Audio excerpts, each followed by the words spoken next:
నమస్తే, welcome to Sakshi education. నేను శరణ్య. కర్నూలులోని IIIT-DM Indian institute of technology, design and management తాజాగా నిరుద్యోగులకు శుభవార్త చెప్పింది. భారీ నియామకాలను చేపట్టేందుకు నోటిఫికేషన్ను విడుదల చేసింది. వివరాల్లోకి వెళ్తే ఇందులో మొత్తంగా 10 ఫ్యాకల్టీ పోస్టులకు సంబంధించి భర్తీ చేయనున్నట్టు తెలిపింది. అయితే ఇందులో అర్హతలు చూసుకుంటే గనక అభ్యర్థులు ఖచ్చితంగా PhDని అయితే పూర్తి చేసి ఉండాలి. ఇందులో అభ్యర్థులకు పని అనుభవం కూడా ఉండడం తప్పనిసరి.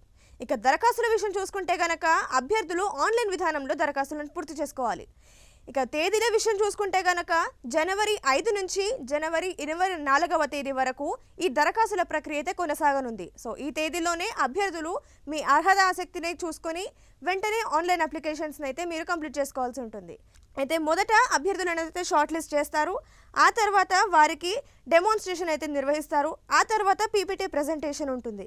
అంటే ఇందులో రీసెర్చ్ ప్రెజెంటేషన్ అయితే మీరు ఇవ్వాల్సి ఉంటుంది. ఆ తర్వాత మీకు పర్సనల్ ఇంటర్వ్యూని అయితే నిర్వహిస్తారు. సో వీటన్నిటి ఆధారంగా మీ తుది ఎంపిక అయితే నిర్ణయించబడుతుంది. సో ఇది IIT-DM కర్నూలు విడుదల చేసిన జాబ్ నోటిఫికేషన్కు సంబంధించిన వివరాలు. ఇది వాటి వీడియో. మరిన్ని ఎడ్యుకేషన్ అండ్ జాబ్ అప్డేట్స్ కోసం సాక్షి ఎడ్యుకేషన్ యూట్యూబ్ ఛానల్ని ఇప్పుడే సబ్స్క్రైబ్ చేసుకోండి. Thank you.